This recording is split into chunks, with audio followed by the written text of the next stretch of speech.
بسم اللہ الرحمن الرحیم۔ پیارے دوستو، میرے چینل سائیکولوجسٹ غلام مرتضیٰ میں ایک دفعہ پھر آپ کو خوش آمدید۔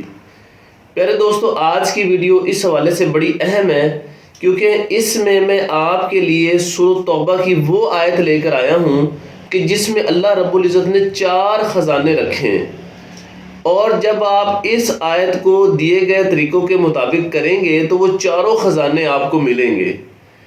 اور کیونکہ دوستو اس آیت میں 4 حصے موجود ہیں، اور دوستو جب آپ اس آیت کو پڑھیں گے اور دیے گئے طریقے کے مطابق کریں گے تو وہ چاروں نعمتیں 4 طرح کی آسانیوں کی صورت میں آپ پر اتر آئیں گی۔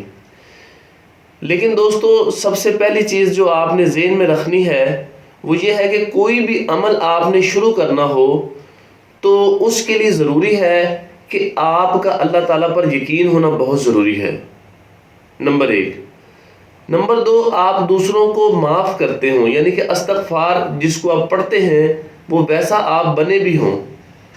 اور تیسری بات دوستو یہ ہے کہ آپ کے اندر روحانی طاقت کا ہونا بھی بڑا ضروری ہے۔ دوستو اس کے لیے ہم نے کچھ کورسز مرتب کیے ہیں، لیکن ہمارا ایک مکس کورس ہے جس کے اندر ہم مختلف وظائف بھی سکھاتے ہیں، سادہ سے آسان ہے، اور اس میں ہم مراقبہ اور انرجی کی چیزیں بھی کرواتے ہیں، اور اس کے اندر نظر بد اور جادو وغیرہ کے اثرات کے توڑ کے لیے بھی چیزیں موجود ہیں، اور روحانی اور نفسیاتی گائیڈ لائن بھی موجود ہیں جو روحانی طور پر ترقی جس سے انسان کو ترقی ملتی ہے۔ دوستو جب یہ چیزیں آپ کرتے ہیں تو آپ اس قابل ہو جاتے ہیں کہ اپنے معاملات کو خود آپ حل کر سکتے ہیں۔ تو ان کی لسٹ موجود ہے، یہ بہت کم وقت میں واٹس ایپ پر ریکارڈنگ کی صورت میں کروائے جاتے ہیں۔ اگر آپ نے کرنا ہو تو دیے گئے نمبرز پر رابطہ کر سکتے ہیں۔ اب دوستو چلتے ہیں سورۃ توبہ کی اس آیت کی طرف کہ جس کے اندر 4 خزانے موجود ہیں۔ یہ سکرین پر آپ کو نظر آ رہی ہے دوستو۔ حسبی اللہ لا الہ الا ہو علیہ توکلت وہو رب العرش العظیم۔ دوستو یہ 4 خزانے موجود ہیں۔ پہلا خزانہ ہے حسبی اللہ، دوسرا خزانہ ہے لا الہ الا ہو، تیسرا خزانہ ہے علیہ توکلت، اور چوتھا خزانہ ہے وہو رب العرش العظیم۔ دوستو طریقہ کار میں اس کا بتاتا ہوں کہ کیسے پڑھنا ہے، لیکن تھوڑی سی میں وضاحت کر دوں کہ حسبی اللہ کہنے سے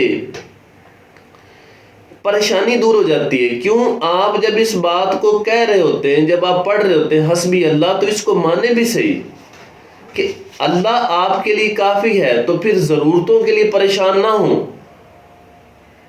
اس کو اس یقین سے جب آپ پڑھیں گے، اس کے مطلب کے مطابق جب آپ پڑھیں گے تو پریشانی دور ہوگی، کیونکہ آپ زبان سے کہہ رہے ہیں کہ اللہ میرے لیے کافی ہے، تو پھر ضرورتوں کی پریشانی کیوں لے رہے ہیں، معاملات کی پریشانی کیوں لے رہے ہیں؟ ایسا بالکل نہیں ہونا چاہیے۔ دوسری طرف آتے ہیں دوستو، دوسرا جو حصہ دوستو ہے وہ اس کا ہے لا الہ الا ہو، یعنی کہ کوئی معبود نہیں، صرف اور صرف اللہ کی ذات ہی ہے، وہی عبادت کے لائق ہے۔ دوستو جب ہمیں پتہ ہے کہ اللہ ہی عبادت کے لائق ہے تو ہم لوگوں کی پوجا کیوں کرتے پھر رہے ہیں، ان سے کیوں ڈرتے پھر رہے ہیں؟ کیا ہمارا رب کوئی اور ہے؟ ہم زبان سے کہہ رہے ہیں کہ ہمارا رب جو ہے وہ اللہ تعالیٰ کی ذات ہے، تو پھر ڈرنے کی ضرورت نہیں ہے۔ دوستو دنیاوی معاملات میں ہوتا یہ ہے کہ ہم کسی ضرورت پڑ جاتی ہے، ہم کوئی چیز مانگتے ہیں تو ایک آدھ مرتبہ مانگنا سمجھ میں آتا ہے، بار بار مانگنا سمجھ میں نہیں آتا۔ کیوں؟ ہمارا رب جو ہے وہ اللہ تعالیٰ کی ذات ہے، ہم نے اسی کی عبادت کرنی ہے۔ تو یہ اس طرح کرنے سے، اس کو پڑھنے سے دوستو ڈر کی کیفیت انسان کے اندر دور ہو جاتی ہے، کیونکہ اس کا جو معبود ہے وہ اللہ تعالیٰ کی ذات ہے۔ اس آیت کا دوستو جو تیسرا حصہ ہے وہ ہے علیہ توکلت۔ دوستو آپ کا توکل جو ہے جب اللہ تعالیٰ کی ذات پر ہوتا ہے، جس چیز کو آپ پڑھ رہے ہیں، جب توکل آپ کا اللہ تعالیٰ کی ذات پر ہے دوستو، تو پھر غصہ کیوں کرتے ہیں؟ کیا غصہ کرنے سے آپ کے معاملات حل ہو جاتے ہیں؟ بالکل نہیں۔ دوستو جب آپ نے اس بات کو کہہ دیا کہ آپ کا توکل جو ہے وہ اللہ تعالیٰ کی ذات پر ہے، تو پھر اس بات پہ یقین بھی رکھیں۔ غصہ ہونے سے آپ کے معاملات حل نہیں ہوں گے۔ توکل کرنے سے یعنی اپنے معاملات جو ہے وہ اللہ کے سپرد کر دیں، یہ مان لیں کہ وہ وہی ذات ہے جو کرنے والی ہے۔ اتنا کامل یقین ہو، جسے آپ زبان سے کہہ رہے ہیں اس کو مانے بھی صحیح، تو جب آپ مانیں گے تو ظاہر سی بات ہے آپ غصہ نہیں کریں گے، کیونکہ غصہ بے یقینہ بندہ کرتا ہے جسے اللہ تعالیٰ کی ذات پہ یقین نہیں ہوتا، اور وہ یہ کہتا ہے کہ میں اپنے غصے سے یہ معاملات حل کر لوں گا، حالانکہ ایسے نہیں ہوتا۔ تو اسے بجائے آسانی کے اس کی زندگی میں مشکلیں آ جاتی ہیں۔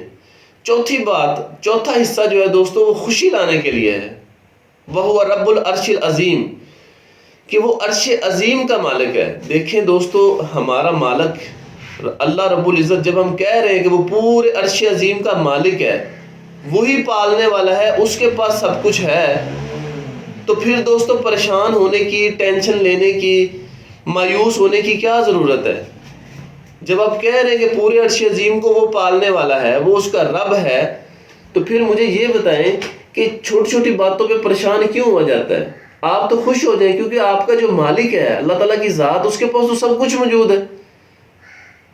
جو سب کچھ موجود ہے تو پھر آپ اس بات کو مان لیں، اور یہ بات کہہ کے آپ اللہ کی بہت تعریف کرتے ہیں، وَهُوَ رَبُّ الْعَرْشِ الْعَظِيمِ۔ تو اللہ تعالیٰ کو یہ آیت بہت پسند ہے، اور یہ پوری جو آیت ہے دوستو حضرت خضر علیہ السلام کی من پسند آیت ہے۔ تو جب آپ اس کو پڑھتے ہیں تو بزرگوں کے قریب ہو جاتے ہیں۔ اور اب میں طریقہ کار بتاتا ہوں دوستو کہ آپ نے پڑھنا کس طرح سے ہے۔ دوستو اس کو دو طریقہ کار ہیں اس کا پہلا طریقہ کار یہ ہے کہ آپ نے اس کو کسی بھی وقت 1400 مرتبہ آپ نے پڑھنا ہے۔ جب بھی آپ اس کو پڑھیں گے 1400 مرتبہ آپ پڑھیں گے۔ جو نہیں پڑھ سکتے، کم تعداد لینا چاہتے ہیں، ان کے لیے صرف 700 مرتبہ ہے، باقی جو ٹائم نکال سکتے ہیں ان کے لیے اس کی جو تعداد ہے دوستو وہ 1400 مرتبہ ہے، 1400 ٹائمز۔ دوسری بات، آپ نے جب پڑھ لینا ہے تو پھر ان 4 حصوں پہ اسی طرح عمل کرنا ہے جس طرح میں نے بتایا گیا، یعنی کہ ماڈل بننا ہے۔ تو پھر 4 طرح کی آپ 4 خزانے ملیں گے، 4 مصیبتیں دور ہوں گی، یعنی کہ پریشانی دور ہو جائے گی، دوسرے نمبر پر آپ کا ڈر خوف جو ہے وہ دور ہو جائے گا، تیسرے نمبر پر غصے سے آپ کو نجات ملے گی، چوتھے نمبر پر خوشی ملے گی۔ اسی طرح سے دوستو ذہنی صحت کے لیے یہ بہت ہی کارآمد ہے، کیونکہ جب ڈر خوف ختم ہوتا ہے تو ذہنی صحت ہمیں ملتی ہے۔ گھر میں خیر و برکت کے لیے بڑی ضروری ہے، یعنی گھر میں خیر و برکت ہو جاتی ہے، پریشانی دور ہو جاتی ہے دوستو، اور معاملات میں آسانی ہو جاتی ہے۔ اور اس آیت کو پڑھتے وقت دوستو آپ نے جتنا ہو سکتا ہے صدقہ خیرات بھی کرنی ہے، کیونکہ اس سے آپ کا یقین کیونکہ یہ پوری آیت جو ہے، یہ 129 نمبر آیت جو ہے، یہ پوری آپ کے یقین کو مضبوط کرنے کے لیے، آپ کے اندر کا جو انسان ہے اسے جگانے کے لیے ہے یہ آیت۔ تو جب اس آیت سے آپ کا یقین اللہ تعالیٰ کی ذات پہ بڑھ جاتا ہے دوستو، تو پھر آپ اپنے معاملات کو حل نہیں کریں گے، وہ ذات جو ہے اس کی طاقت، اس کی برکت وہ شامل ہو جائے گی، اور آپ کو معاملات میں آسانی ملے گی۔ بہت شکریہ دوستو۔